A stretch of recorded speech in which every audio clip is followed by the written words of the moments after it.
Eu vou agora explicar qual é o esquema e a estratégia de revisão e de planejamento de estudos que eu indico para todos os meus alunos da mentoria. Existem alguns aspectos que são importantes nesse negócio de planejamento e que algumas pessoas negligenciam. O primeiro ponto é compreender o que é um planejamento de estudos e para que ele serve. Um plano de estudos é um documento, é um papel, é uma quantidade de informações, né? Ele pode ser uma planilha, pode ser algo que você faz no papel. Eu tenho aluno aqui da mentoria que faz as coisas no papel, que prefere não usar planilha. Beleza, tá tudo bem com isso. Eu tenho aqui condições de te dizer que um plano de estudos é um conjunto de informações que são criadas a partir de decisões que são tomadas em relação à forma como nós vamos estudar. No plano de estudos, o que é que a gente determina? A gente determina o que a gente vai estudar, então qual a matéria que a gente vai estudar, por quanto tempo a gente vai estudar. Então, essas duas são as principais, né? Você saber, olha, eu vou estudar direito constitucional durante 2 horas na segunda-feira. A gente determina quando a gente vai estudar. Então, no seu plano de estudos, você deve determinar, olha, eu estudo de segunda a sábado, das 8 da manhã às 8 da noite, né? O plano de estudos ousado. Mas, assim, o plano de estudos real e mais comum, né, ele envolve algo entre 3 e 5 horas de estudo. Isso é o mais comum, né, o que a imensa maioria dos meus alunos da mentoria estuda por dia. Quando você estabelece nesse plano de estudos o que você vai estudar, por quanto tempo e que horas, você já tem condições de iniciar, né, o seu trabalho, de fazer as coisas acontecerem. Esse plano de estudos também deve determinar não só essas 3 coisas, mas mais algumas que são o bônus, né, mais algumas que são o padrão ouro de planejamento. Por exemplo, você vai determinar onde você vai estudar. Ah, professor, vou estudar na minha casa. Beleza, mas onde é? Você tem um lugarzinho que você estuda, o famoso cantinho de estudos, né, que faz muito sucesso em algumas redes sociais. Você tem esse cantinho de estudos, né? Muita gente que tira foto aí e posta, né? Tem todo um mercado desse negócio, né? Ou você estuda na mesa da sala. A gente estuda onde está. Eu me lembro de uma história que o professor Rafael Barbosa conta, alguns de vocês devem conhecer, e Rafael diz que num dado momento da preparação dele, por alguma razão, ele teve que estudar em cima de uma tábua de passar. E beleza, ele estudava em cima da tábua de passar. Só que isso é para ser resolvido antes do momento de você começar a estudar. Isso é uma decisão que você toma no momento anterior, que é justamente o momento de planejamento. E a outra decisão, para você chegar no padrão ouro do planejamento, é você decidir de antemão qual material você vai utilizar para estudar. Sobre o material de estudos, eu tenho vídeos no meu canal e lá dentro da própria área do aluno, né, você encontra lá também aulas gravadas em que eu explico a minha visão sobre a escolha de material de estudo, como fazer uma escolha consciente, como escolher o material mais adequado para a sua situação, para o seu momento, né? Mas, em geral, eu tenho indicado a maior parte dos meus alunos que estude utilizando materiais escritos preferencialmente. Muitos preferem utilizar videoaulas, principalmente quando a gente fala de matérias que envolvem cálculo, então, raciocínio lógico, matemática, estatística, essas matérias, contabilidade, né, essas matérias, muitas vezes, os alunos preferem estudar por vídeo. Isso não é um problema, eu não demonizo o vídeo, não. Eu só acho que a gente deve primeiro tentar a fonte do material escrito, e esse material já deve estar pronto e preparado, para que na hora de estudar, você não precise se preocupar em procurá-lo. Na hora de estudar, você deve só executar o plano. Então, essas decisões que você toma, elas vão te ajudar a montar esse plano, vão te ajudar a criar, né, essa realidade que você vai executar, sei lá, no dia seguinte, no momento posterior. Na hora de sentar para estudar, não é mais a hora de tomar essas decisões. Não é mais a hora de decidir qual matéria você vai estudar, qual material, onde vai ser, por quanto tempo, que horas. Não é mais essa hora. Quando você deixa para tomar essas decisões na hora de executar, a experiência tem mostrado que a sua execução é prejudicada. Você perde a capacidade de executar da melhor maneira possível. Porque você sempre vai ter um entrave e uma nova decisão para ser tomada. E tomar decisões gasta energia. e você vai gastar a energia que você deveria estar gastando executando o seu estudo. E aí vem aquela sensação de que você não está progredindo, que você não está crescendo, que você não está se desenvolvendo, que você não está chegando em lugar nenhum, que você não vai conseguir passar. E isso é uma bola de neve, juntamente com a ansiedade, que é muito comum no concurseiro de hoje em dia também. Isso tudo vai te levar a desistir. Isso tudo vai te levar a ter um momento de cansaço, de estafa, um momento de grande dificuldade que vai terminar te levando a desistir. Por isso que o planejamento de estudos é tão importante. Tá? No plano de estudos, você deve tomar essas decisões, deve anotar essas decisões, isso deve estar escrito em algum lugar, isso deve estar pronto para que você não precise mais pensar nisso na hora de executar. A hora de estudar vai servir só para estudar e para mais nada. Ela não é mais a hora de você tomar decisões sobre como estudar, onde estudar, o que estudar, por quanto tempo, a que horas. Então, essas decisões precisam ser tomadas anteriormente. E isso é o planejamento de estudos, é justamente a tomada dessa decisão. Então, hoje eu quero fazer um convite para você que está aqui me acompanhando hoje, que está aqui junto comigo e que ainda não tem um plano de estudos com todas essas informações. Porque eu entrego para os meus alunos da mentoria um plano de estudos já pronto, só que ele não tem todos esses detalhes. Eu não tenho como dizer lá no plano de estudos onde você vai estudar. Eu nem coloco lá que horas você vai estudar exatamente.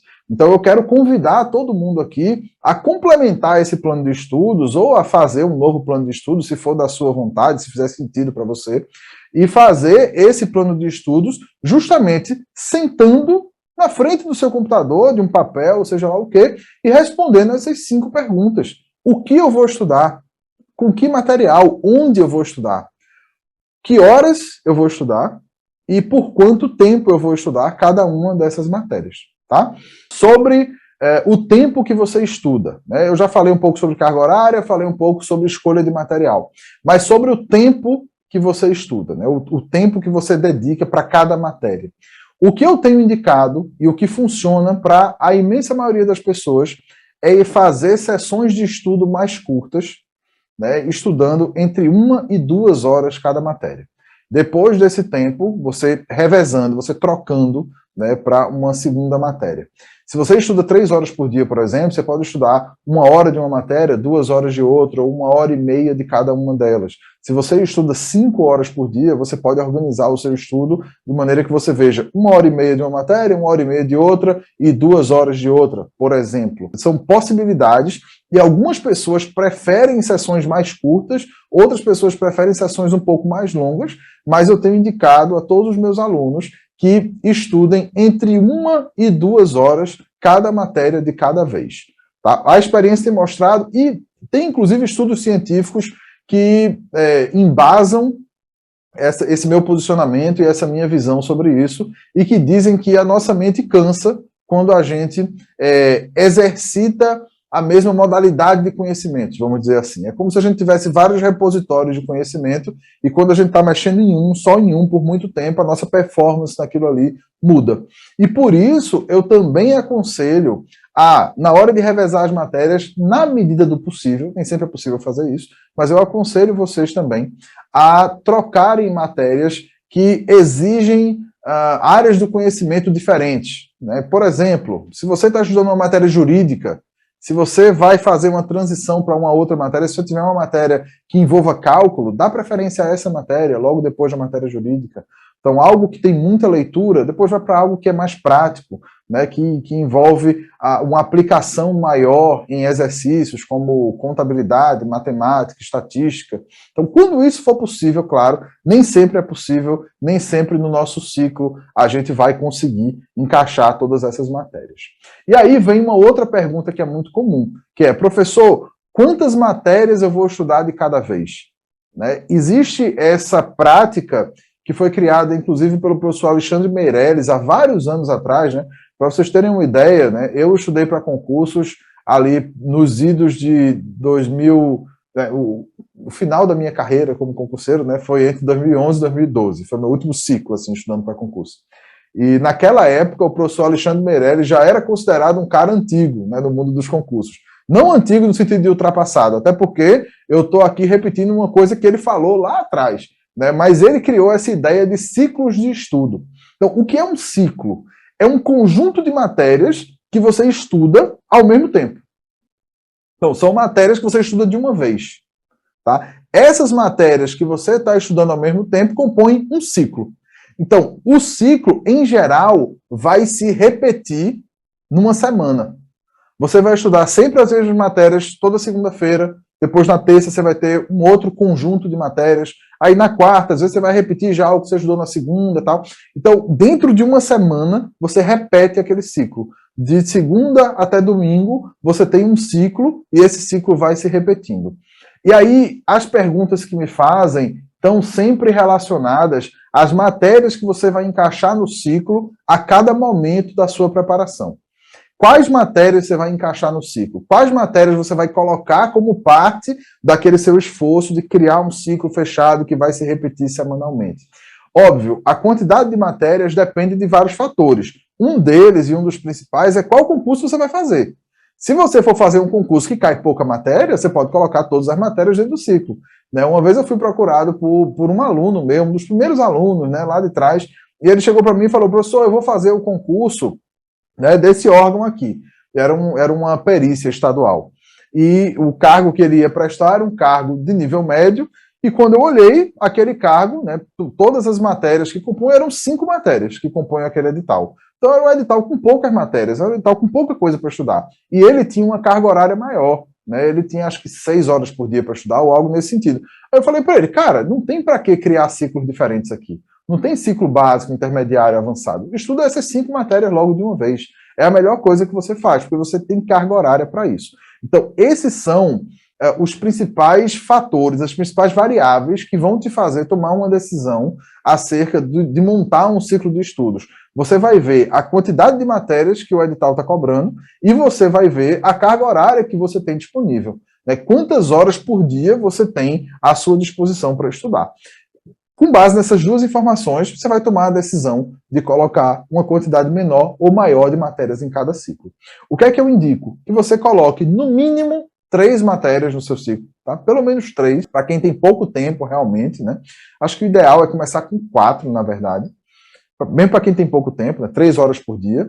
E que você que tem o dia todo para estudar, você que tem condições de gastar mais tempo, que tem esse fôlego, que você trabalhe aí com 6, 7 matérias, mas não mais do que isso. Ah, professor, eu estou estudando para um concurso que é grande, que tem muitas matérias, o que é que eu faço? Aí que entra o segredo dos ciclos de estudo, que é justamente essa possibilidade de você fazer alterações pontuais no seu ciclo ao longo do seu desenvolvimento. Ao longo do tempo que você está estudando, você vai fazendo alterações naquele ciclo. Então você começa com matérias mais básicas, eu até gravei um vídeo sobre isso recentemente, vocês podem ver lá no meu canal também, que eu explico quais são as matérias básicas, quais são as matérias intermediárias, quais são as matérias avançadas. A minha orientação sempre é que você comece a estudar pelas matérias básicas. Todo mundo já me ouviu falar isso aqui, Começa pela básica, a gente tem que fazer o dever de casa. E isso por quê? Por que é que eu indico para você começar a estudar pelas matérias básicas? É por 2 razões. A primeira razão é o encadeamento do conhecimento. É difícil você estudar, vou dar alguns exemplos aqui. É difícil você estudar estatística se você não estudou matemática, se você não estudou raciocínio lógico. É difícil, é complicado. Todo professor de estatística vai te dizer isso. É difícil você estudar direito tributário se você não estudou direito administrativo. É difícil você estudar direitos humanos se você não estudou direito constitucional. Então, existe um encadeamento lógico nessas matérias e, muitas vezes, não que as matérias sejam pressupostos, como a gente tem disciplinas em faculdade, que você, é pré-requisito, só posso cursar se eu tiver feito essa. Não é isso. Se você começar a estudar direito tributário direto, sem ter estudado administrativo, você vai eventualmente conseguir entender. Mas se você estudar administrativo primeiro, você vai conseguir estudar o tributário muito mais rápido. Então a gente ganha produtividade, respeitando o encadeamento do conhecimento. Por isso eu indico que você comece a estudar pelas matérias básicas. E aí depois a gente passa para um segundo momento, para um ciclo intermediário. Isso, obviamente, faz sentido para concursos que cobram muitas matérias, Se você pensar aí na CGU, no TCU, na Receita Federal, no sei lá o quê, concursos que cobram 15, 20 matérias diferentes. Aí você cria um ciclo intermediário. Nesse ciclo intermediário, vão estar matérias que são comuns àquela área.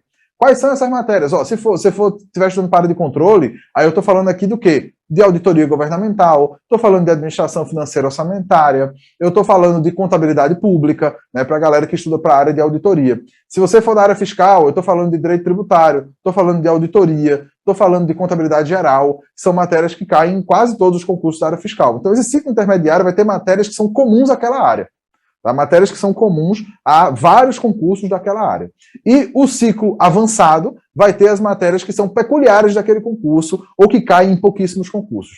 Né? Aí você vai ter concursos como, sei lá, alguns concursos da área de controle que cobram direito civil, processo civil, direito empresarial, direito penal, às vezes aparece também. Né? Alguns concursos da área de controle, mas não é uma coisa muito comum, não é uma coisa generalizada. Tem concurso da área de controle que cobra contabilidade geral, né, mas não é o que aparece, por exemplo, na CGU, né, ao menos o que foi a CGU até agora. Então você tem essas peculiaridades e essas diferenças, e você deve deixar essas diferenças para o final. Por quê? Por que estudar nessa ordem? Porque isso garante a você a preservação do seu direito de mudar de ideia. Pode parecer bobagem, principalmente para quem ainda está começando na jornada, mas muitas oportunidades surgem ao longo dessa jornada, surgem ao longo do caminho que você vai trilhar para passar num concurso muito complexo, muito difícil, muito disputado. Existem muitas oportunidades que surgem ao longo do caminho. E para você aproveitar bem essas oportunidades que surgem ao longo do caminho, você vai ser mais inteligente estudando as matérias mais básicas primeiro e indo para as mais específicas por último. Porque quando você estuda para as mais básicas, você cobre uma quantidade muito grande de concursos. Então, se no meio do caminho aparece um edital que você nem imaginava que ia aparecer, apareceu, você olha para ele e diz, pô, já estudei 70% desse conteúdo, velho, vou fazer esse concurso. Massa! Muita gente é aprovada dessa forma. Muita gente. Quando eu passei no concurso de técnico do Banco Central, lá em 2010, eu tomei posse em agosto de 2010, e no curso de formação, a gente se apresentou, né? Que nem a gente faz na mentoria, né? A gente se apresentou, cada um falou seu nome, de onde é que vinha, tal, o que é que levou ali e tal. E a história mais comum, que era contada por mais da metade da minha turma, era assim, eu fiz o concurso da Receita Federal, que tinha sido há, sei lá, 6 meses antes do concurso do Banco Central, fiz o concurso da Receita Federal e não passei. E em seguida saiu o edital do Banco Central, eu olhei o cargo de técnico e vi que eu já tinha estudado muita coisa que estava lá. Quase tudo eu já tinha estudado para a Receita Federal. Então eu fiz o concurso de técnico e passei. Essas pessoas não decidiram fazer o concurso da Receita pensando que depois faria o concurso de técnico do Banco Central. Elas não pensaram nisso. Elas colocaram todas as fichas, todas as energias, tudo que elas tinham no concurso da Receita. Foi isso que elas fizeram. Colocaram tudo que elas podiam no concurso da Receita. E quando o concurso da Receita deu errado, aí elas levantaram a cabeça, olharam para um lado, olharam para o outro, viram o que é que estava acontecendo e encontraram o concurso técnico do Banco Central. Várias pessoas aproveitaram essa oportunidade dessa forma, seguindo esse padrão de estudar matérias que caem em vários concursos e aproveitar oportunidades que surgem no meio do caminho. Os concursos de escada e outras coisas, tá? Geralmente o que acontece é essa história. Você está se preparando para alguma coisa e surge uma outra no meio do caminho que parece interessante. A minha história com a CGU também é parecida com essa. O meu sonho era estudar para a Cefaz Pernambuco. Era ser auditor fiscal do estado de Pernambuco. Eu achava que era melhor porque eu ia voltar para perto da minha família, eu ia poder morar em Recife, né, porque eu morava em Brasília, e eu ia poder trabalhar em imposto fiscal dando plantão, então eu ia ter flexibilidade, tempo para ficar com meus filhos e tal. Era isso que eu achava. Eu achava que aquela era a melhor oportunidade para mim por essas razões. Mas esse concurso não saía nunca. Eu estava estudando em 2012, e salvo engano, né, em 2011 eu comecei a estudar, né, em 2012 eu passei na CGU, salvo engano, o edital da Cefaz Pernambuco saiu só em 2014. Ou foi 2014 ou foi 2015. Mas ele saiu alguns anos depois. Então, se eu tivesse ficado ali preso naquela ideia de estudar para a Cefaz Pernambuco, eu ia ter passado mais alguns anos estudando sem nenhuma garantia de que eu fosse passar. E as coisas aconteceram de uma maneira tão inesperada e tão incrível que eu passei no concurso da CGU e quando cheguei lá me apaixonei pela CGU. Não era meu plano ficar lá também. Né? Quando eu cheguei eu me apaixonei pela CGU e pelo trabalho. E hoje eu tenho essa flexibilidade que eu queria tanto, a CGU me dá isso, eu moro perto da minha família, que era o que eu queria tanto também, e ao mesmo tempo eu ganho tão bem quanto um auditor da Cefaz Pernambuco, né? Não ganho muito mais nem muito menos que eles lá, e adoro o trabalho que eu faço. Só que se eu tivesse fechado a minha mente, né, se eu não estivesse olhando para essas outras oportunidades, eu não teria feito o concurso da CGU, ia passar anos e anos e anos esperando esse concurso da Cefaz Pernambuco e talvez nem fosse aprovado. Estou contando essa história para que todos vocês consigam compreender a importância de estabelecer os ciclos de estudo e de estudar as matérias dessa forma. E aí surgem outras perguntas que vão estar relacionadas principalmente à transição entre um ciclo e outro. Né? Como é que eu passo do ciclo básico para o intermediário? Como é que eu passo do intermediário para o avançado? Ou do básico para o avançado, né? No caso, um concurso que cobra menos matéria. Como é que eu faço isso? E a resposta é bem simples. Você faz isso trocando a matéria que você já terminou de estudar. Quando você conclui uma matéria, você coloca uma outra no lugar. Então, se você monta um ciclo básico, com 4, 5, 6, 7 matérias, que são matérias gerais, que caem em vários concursos e tal, e você coloca essas matérias no seu ciclo, vai chegar um momento em que você vai terminar uma delas. Você não vai terminar todas ao mesmo tempo, não. Você vai terminar uma primeiro. E quando você terminar essa, vai se abrir um buraco lá no seu planejamento, né? Vai ter um campo, né, uma lacuna, um campo que vai ficar vago lá no seu planejamento. E nesse momento, você pode puxar uma matéria do ciclo intermediário e colocar lá. Então, essa transição não é feita de uma vez. Tá? Você não passa de uma vez do básico para o intermediário, nem do intermediário para o avançado. Pelo contrário, você passa aos poucos. Você passa à medida que você vai terminando as matérias e você vai puxando essas matérias para dentro do seu ciclo. Então, se você está estudando para a CGU, por exemplo, começa com um ciclo básico, quem vai fazer o concurso para auditoria e fiscalização, e você termina, beleza, professor, terminei direito constitucional. Aí eu te digo, show de bola, pega a contabilidade pública e puxa agora para o teu ciclo. E aí esse ciclo não é mais só um ciclo básico, ele é um ciclo intermediário, né? Ou ele é algo entre um ciclo básico e um ciclo intermediário. Professor, terminei português. Eu vou dizer, beleza, puxa auditoria lá para o teu ciclo, puxa técnicas de controle lá para o teu ciclo, e por aí vai. O estudo a longo prazo, esse estudo especializado, um estudo de verdade, né, de alguém que é adulto e que sabe que oportunidades muito grandes e muito maravilhosas no serviço público dificilmente são conquistadas com pouco esforço, essa pessoa compreende a necessidade de estabelecer os seus ciclos de estudo seguindo essa lógica e de ter um acompanhamento do que você já estudou, do que ainda falta estudar, para que você consiga também identificar os momentos em que vai ser necessário que você dê um freio ou que você acelere no seu processo de estudos, tá? Eu espero que todo mundo tenha compreendido essa questão do planejamento de estudos, dos ciclos e da montagem de tudo isso. Porque quando eu faço isso para os meus alunos da mentoria, eu tenho também a preocupação de ensinar a fazer. Porque eu não quero que nenhum aluno meu chegue para trabalhar comigo para depender de mim para as coisas. Tá? Não é essa a minha filosofia, não é esse o jeito que eu trabalho. Pelo contrário, meu principal trabalho na mentoria é dar para os meus alunos a autonomia para entender o trabalho que está sendo feito, entender o que eu estou fazendo por eles, inclusive, né? Em algum momento eu faço isso, mas para que vocês possam entender isso em detalhes, até para questionar também. Você pode questionar. Professor, será que faz sentido mesmo esse ciclo estar aqui, essa matéria está nesse ciclo, dessa forma, com essa carga horária? Será que não era melhor fazer daquele outro jeito, né? E aqui eu vou estar sempre aberto a experimentações e a argumentações de maneiras diferentes de fazer. Se você nunca ouviu, procure lá no Instagram um post meu chamado A Incrível História da Menina que Corria para Trás. Procure esse post lá em que eu conto a história de uma amiga minha que fez tudo ao contrário do que eu disse e foi aprovada no concurso mesmo assim. Essa lição foi para mim, né, uma evidência muito grande de que eu não sou o dono da verdade e de que outras possibilidades devem ser experimentadas aqui e ali. O que eu trago para você é o que, ao longo dos anos, ao longo da minha experiência como professor e como mentor de concurseiros, de pessoas que estão estudando para concursos complexos e difíceis, é o que funcionou para a imensa maioria das pessoas. Mas outras possibilidades também são plausíveis e também devem ser experimentadas.